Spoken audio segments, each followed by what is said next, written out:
Okay, so unang natin gagawin yung common rail, papasok na natin. Yan, sige. So magugulat kayo, meron yung mga plastic, ang ano niyan is para hindi mapasukan ng mga dumi. Okay, so ayan na, common rail muna unang natin binasok para sure ball talaga. This, so ito guys, ano kakapit natin dyan. So ito yung kanyang sensor ng tawag niyan, yung kanyang suction valve. Ito yung suction valve niya, ang kanyang common rail.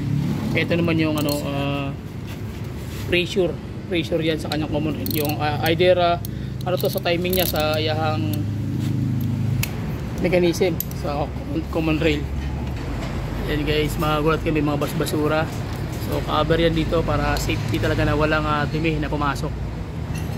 Yan, so common rail ito. So magulat kayo dito, yan may sunog kasi nga nasunog kasi talaga yan yung nakaraan eh. Bumitaw yung kanyang pinakakilak dito. Ayan o, may kilak yan, so bumigay.